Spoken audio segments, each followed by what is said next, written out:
This episode of Trifles is made possible by listeners like you who support us on Patreon and Substack.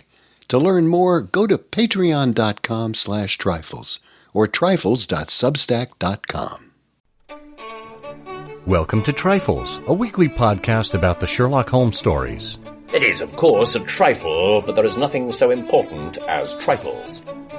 Yes, the box was cardboard, the detective was dying, and the bridge was Thor, but there are so many other details to pick apart in the stories. Pray, be precise as to details. Have you ever stopped to wonder why James Phillimore disappeared looking for his umbrella? Or just how parsley can manage to sink into the butter? You are very inquisitive, Mr. Holmes.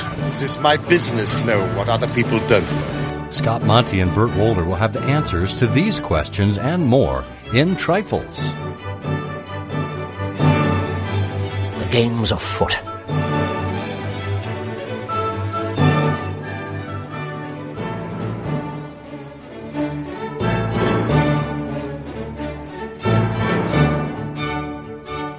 Episode 448, The Lost Special. Well, hello, and welcome to Trifles, the Sherlock Holmes podcast where we get into the details in the Sherlock Holmes stories.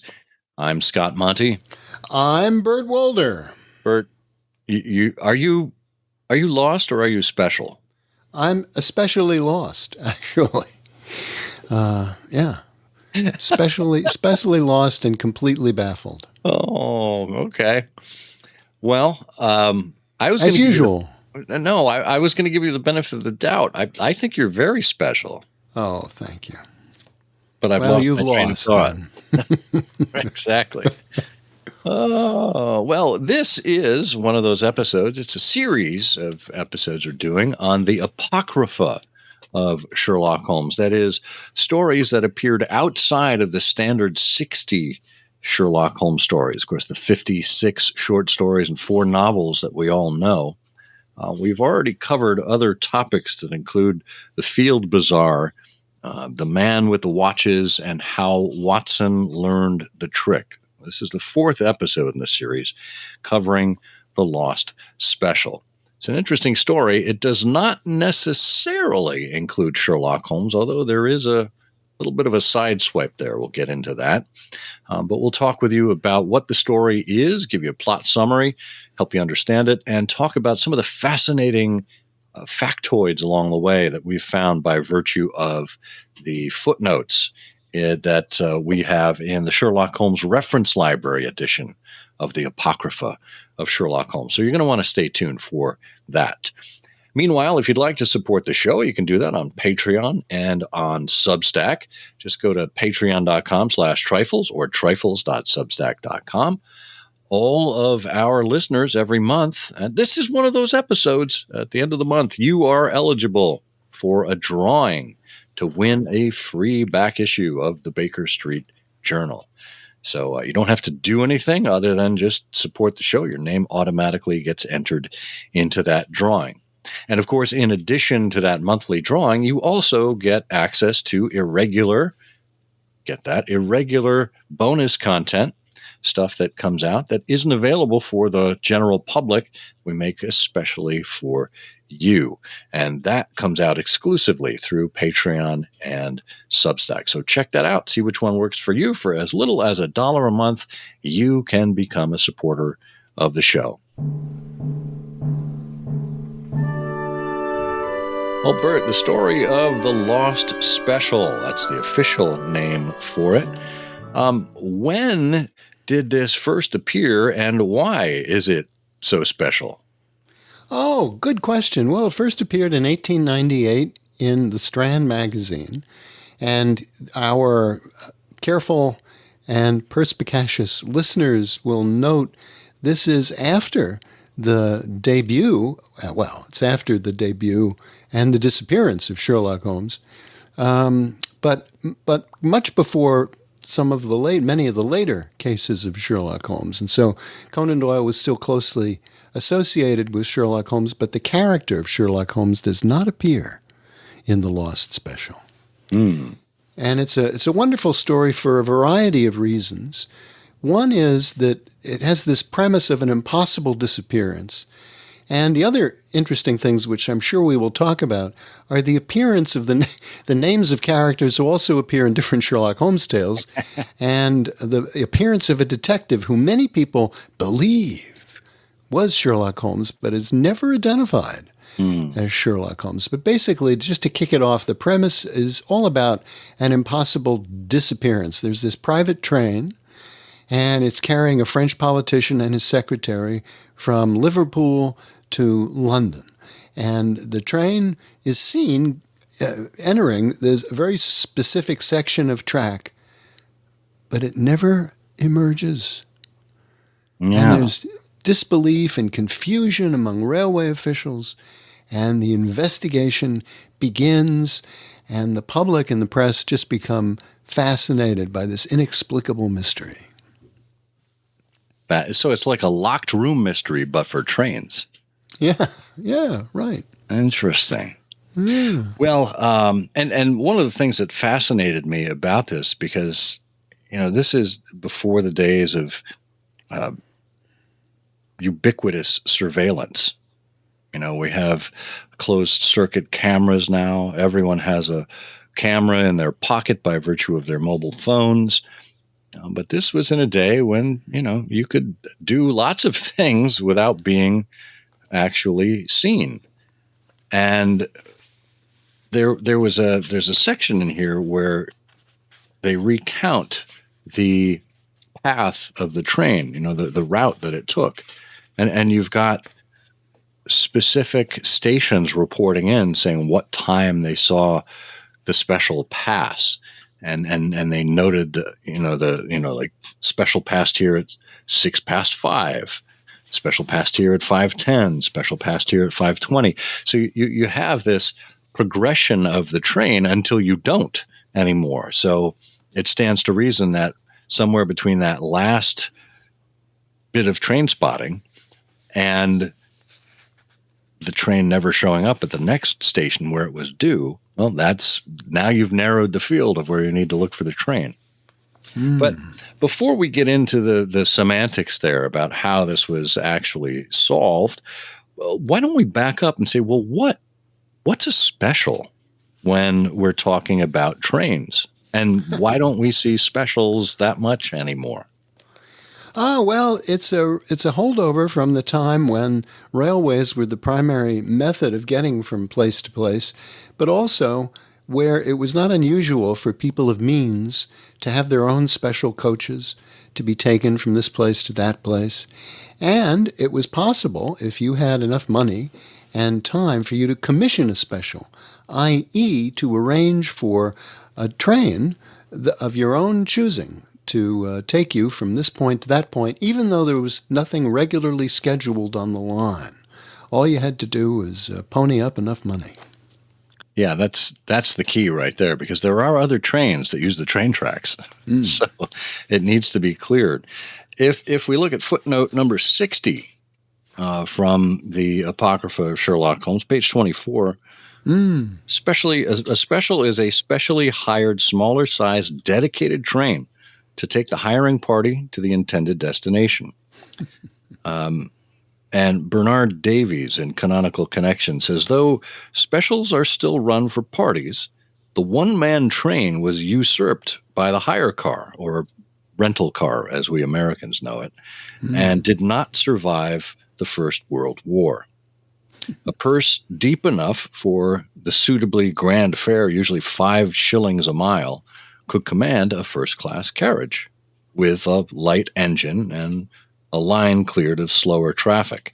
And of course, most famously in the Canon proper, Professor Moriarty engaged a special to chase down Sherlock Holmes in The Final Problem. Yeah, and that's one of the many intersections with the world of Sherlock Holmes. And another one is that when the facts are being gathered, well, there's one interesting thing I don't know that people point out often enough. One of the interesting things about the story is that the events are presented to you in the form of conversations and notes from various people along the railway. and messages from the station master. And in that way, it's reminiscent of the technique that Orson Welles used in his famous 1938 broadcast War of of the the War of the Worlds. Worlds, where you get really the sense that this is happening in real time with the voices of the people. And that technique has been used elsewhere, but it makes the story and the mystery. It makes the mystery of it very participatory to the reader. You feel you're getting these little bits of information as they're happening. Very interesting. Yeah. And one of the things that accompanies this version of the Lost Special is an appendix included, which contains the timing of the Lost Special compared to the standard railway schedule at those very real railway stations along the line. Of course, the railway company was fictitious.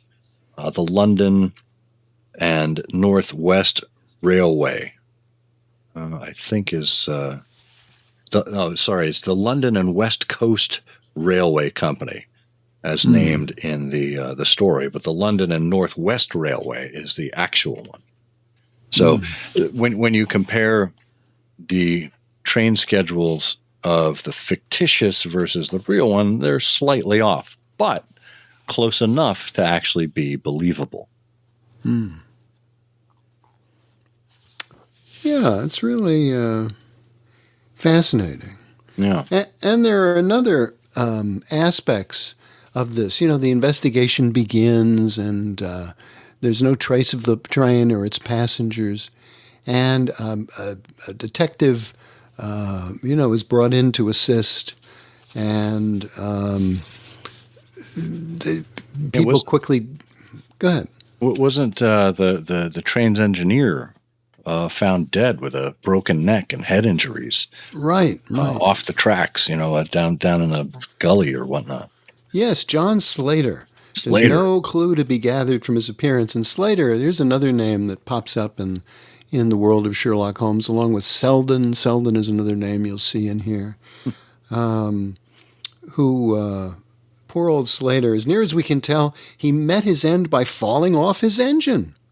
Although why he fell or what became of the engine after his fall is a question I do not feel qualified to offer an opinion, says the inspector. The idea of finding a body after it has fallen off of a train, reminiscent of the Bruce Partington plans. Of course, the giveaway there is that although there were injuries in the Bruce Partington plans, there was no blood around the body where it fell off, and there was no blood in the trains. He was murdered elsewhere, of course, and placed on the roof. Well, in this case, we find out that Slater was supposed to be chloroformed. That went wrong. He put up a fight and eventually got knocked off the train and broke his neck on the way down. So rough. But so this investigation determines that the special went wrong between two stations, Kenyon Junction, where it was last seen, and Barton Moss, where it was next supposed to pass. And it never showed up at Barton Moss. So that narrows the field of search. So we've got dead Slater. Here's another one they mentioned. I just wanted to make sure. They said, how could the 450 Parliamentary pass over the same line without observing it? In other words, how could another train have passed without seeing this Lost Special? And we have a wonderful footnote about a parliamentary train. What's a parliamentary train? A parliamentary train mandated by law.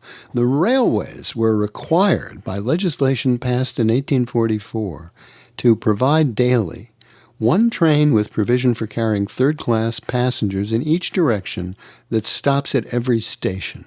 So that's a local in subway fare and subway lore. It has to stop at every station in each direction. The fare was required to be a penny per mile its speed not less than 12 miles per hour, and third-class passengers were required to be protected from the weather and provided with seats. So you could not put all of your third-class passengers on an open platform and put wheels on it. You needed to give them seats and to cover them up. And this was regarded as virtually revolutionary. And when second-class carriages were eventually abandoned, the railroads were viewed as contributing to the destruction of class distinctions and, of course, the collapse of civilization. Yes, of course. The peasants are revolting. You said it. They stink on ice. Yes, aren't they? Just think of them, James, riding in trains like real people. My goodness. But interestingly, along here, we have a mention of collieries. Collieries. Do you know what a colliery is? Yes. And if you say it's where they print Collier's magazine, I'll brain you.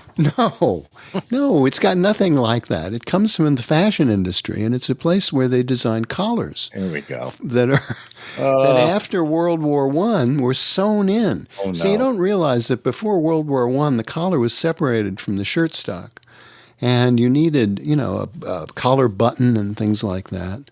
And after World War I, with the military uniforms, they became sewn in, and they did that in the colliery. That was a corollary. Oh, And I'm about to have a coronary if you keep going on. I knew somebody who had a corollary once. I had to visit him in the hospital. Oh, boy. No, a colliery is where Lassie was raised. Oh, I like that a lot. That's great. No, a colliery is a coal mine. As simple as that. It's a coal mine. Of course. Yeah. And a number of coal mines were mentioned here. And what's interesting here is this idea of coal country being there. And in the letter from the respected individual that we later come upon, there seems to be a mention of organized crime or organized labor that is a callback to what we saw in Vermissa Valley, in which Sherlock Holmes story? In the Valley of Fear. Yeah. Sure. Yeah. Holmes says, this is no mere crime. I mean, I know a Moriarty when I see one. I can recognize the old master's brushstrokes.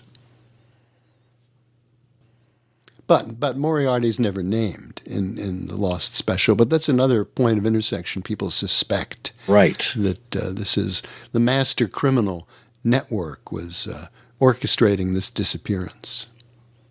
Yeah. So we've got three options based on the length of the rail we're talking about: Carnstock Ironworks, Big Ben Colliery, and the Perseverance Colliery. Now, of course, Big Ben Colliery is where they made the bell. Big Ben. So it's an ironworks. It's a metalworking colliery in that case, fired by coal. So it mines of one type or another. So we go on. A month elapsed, and the police really were getting nowhere. And there were some suggestions that were put forward in the press through various newspapers or private individuals, and one or two were feasible enough to attract the attention of the public. And one, which appeared in the Times, over the signature, get this, of an amateur reasoner of some celebrity at that date, attempted to deal with the matter in a critical and semi-scientific matter. Now, of course, this happened, as the story opens, on the 3rd of June, 1890.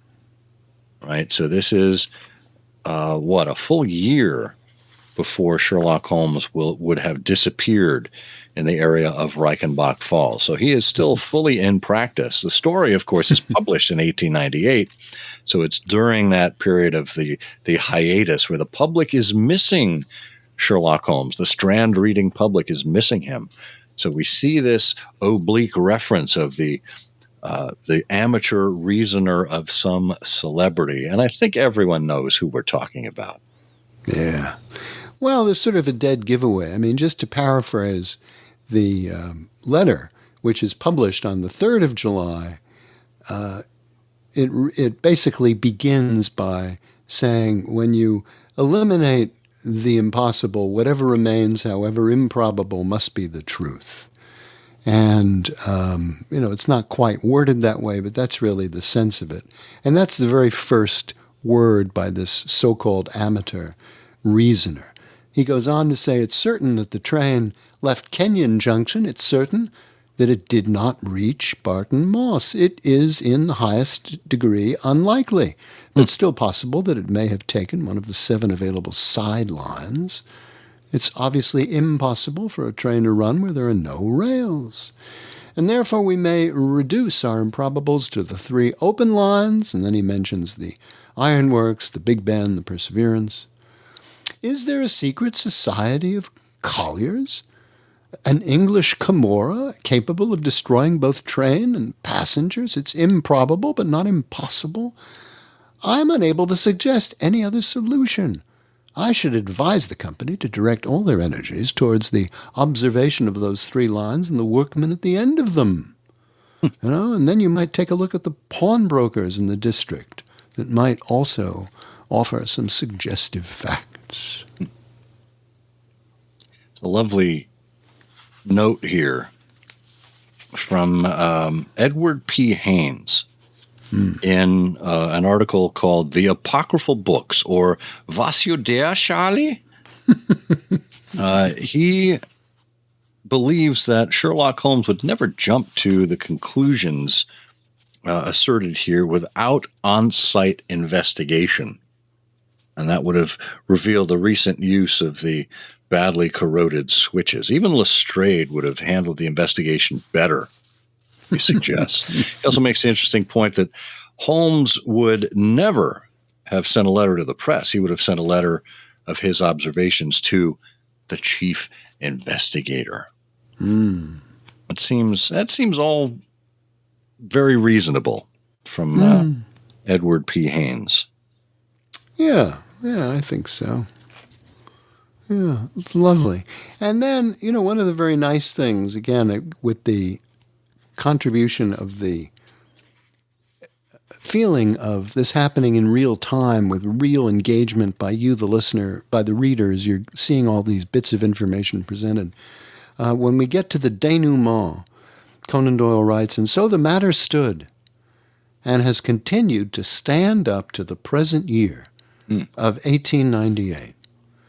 Incredible as it may seem, nothing has transpired during these 8 years which has shed the least light upon the extraordinary disappearance of the special train which contained Monsieur Cartel and his companion. And, there was... it talks a little bit more about these 2 characters. And then basically, unfortunately, we get to the denouement, which answers all of your questions. But unfortunately, it's because of the deathbed confession of a former member of the criminal gang. It's not because any great detective has pieced together the evidence here. Yeah, it was a letter or a confession. It was published in the Marseille papers. The recent confession of Herbert de Lernac, now under sentence of death for the murder of a merchant named Bonvelot. The statement may be literally translated as follows. And then we have de Lernac's statement. Yeah, so essentially the subject who is the interest of this criminal enterprise was the individual who hired the special. And he was on his way to give testimony against the group, against the syndicate. And he had his papers with him, evidence that he would use against them. And they were tasked with preventing him from getting to London at all costs. He, of course, was on high guard. He had this, hulking brute of a companion with him.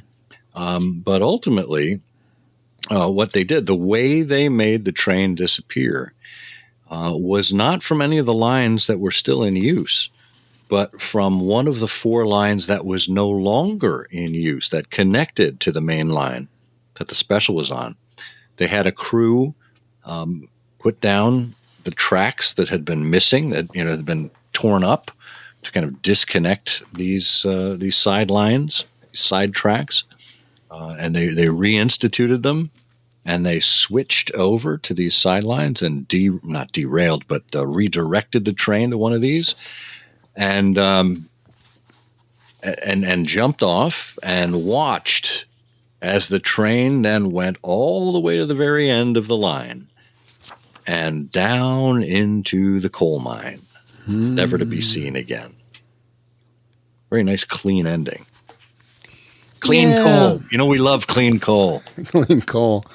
Yeah, but unfortunately, it's a ending that provides closure but no justice. Yeah. As the perpetrators, these people are either dead or beyond reach.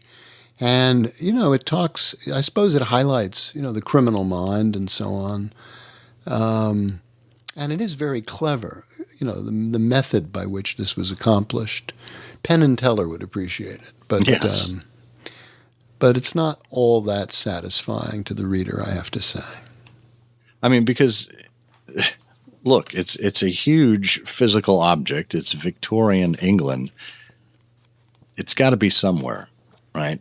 So it's just it wasn't where they had been looking already. And being that it was in coal country, there were plenty of mines about, it stands to reason. Now, the way they were able to get this to happen is that the line that the train was redirected onto was down in an area that was kind of cut, like a gully, so that the tracks were down the bottom of the gully, so the train wasn't able to be seen from anyone who happened to be around. There's a footnote in here. I don't know exactly where it is because I've lost my page, but that this area, in reality. Not the fictional train line, but the real train line, is a completely flat area. And there are no gulches that have been carved out, no gullies or anything like that. So it would have been impossible to actually pull this off. But thanks to the creative mind of Conan Doyle, we are the beneficiaries of this kind of fanciful tale. And friends, you are beneficiaries too when you are a Patreon or Substack supporter. All of our paid supporters are automatically entered for a drawing to win a back issue of the Baker Street Journal. So, without further ado, let's pull out the prize wheel and give it a spin. It goes around and slows down, and we find out that it lands on number 83.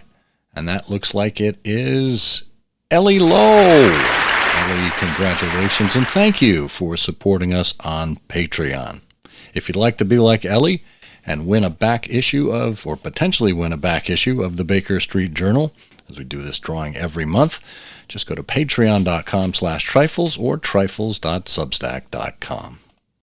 And that is just a trifle. It is, of course, a trifle, but there is nothing so important as trifles. Please join us again next week for another installment of Trifles. Show notes are available on SherlockHolmesPodcast.com. Please subscribe to us on Apple Podcasts and be sure to check out our longer show, I Hear of Sherlock Everywhere, where we interview notable Sherlockians and share news of the Sherlockian world. You've taken my breath away, Mr. Holmes. Well, what will he do then? What I should do? Engage a special train.